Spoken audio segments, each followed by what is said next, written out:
Meghan Markle gives her most political remarks yet. We all know what's at stake this year. The Duchess of Sussex recently revealed why she plans to vote in the 2020 presidential election. Meghan Markle is encouraging everyone to use their voice this election season. On Thursday, the Duchess of Sussex joined the virtual When All Women Vote #couch party alongside the United States of Women in Glamour, celebrating 100 years since the 19th Amendment allowed women to vote in the U.S. Although Meghan, who was identified only by her first name and the title of the Duchess of Sussex, did not endorse any specific candidate or party, she repeatedly spoke of the change she hoped to see in the November election. "Happy to be here for my friend Michelle Obama's When We All Vote and to kick off the When All Women Vote #couch party," said Meghan.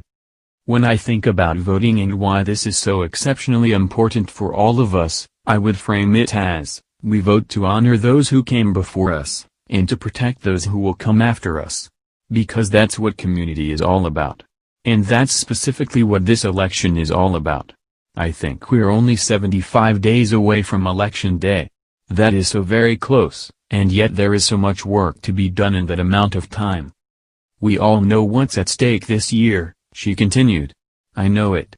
And all of you certainly know it. If you're here on this fun event with this, then you're all just as mobilized and just as energized to see the change that we all need and deserve." Meghan also discussed the 100th anniversary of the 19th Amendment, which gave women in the U.S. the right to vote when it was finally ratified this week in 1920, but she noted that voter suppression tactics ensured that women of color did not enjoy the same rights as their white peers.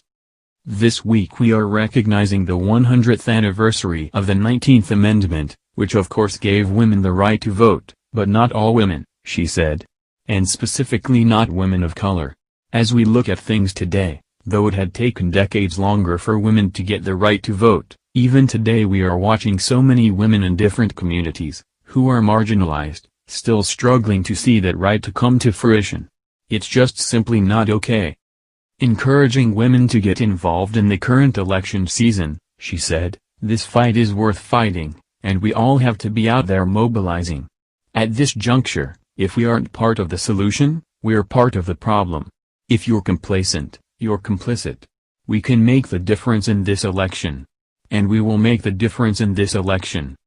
The virtual event discussed how viewers can reach as many people as possible to empower them to get registered and make a plan to vote in November.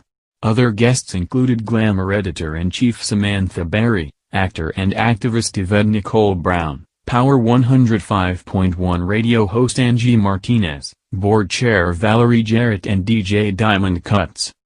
Meghan, 39, recently revealed that she plans to vote in the U.S. presidential election when she joined 99 other influential women, including Michelle Obama, Hillary Clinton and Oprah Winfrey, in sharing their reasons for heading to the polls with Marie Claire. "I know what it's like to have a voice, and also what it's like to feel voiceless," she said. "I also know that so many men and women have put their lives on the line for us to be heard. And that opportunity, that fundamental right, is in our ability to exercise our right to vote and to make all of our voices heard." One of my favorite quotes, and one that my husband and I have referred to often, is from Kate Shepherd, a leader in the suffragist movement in New Zealand, who said, "Do not think your single vote does not matter much. The rain that refreshes the parched ground is made up of single drops," Meghan continued. "That is why I vote."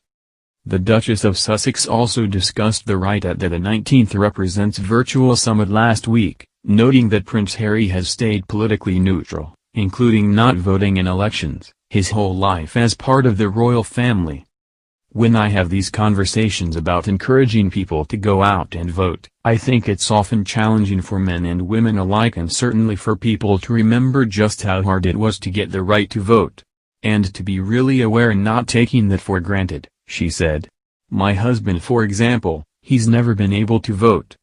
She added, "I really do hope what you're able to encourage and what we're able to see happen through the 19th over the course of the next few months is that women understand that their voices are needed now more than ever, and the best way to exercise that is through voting."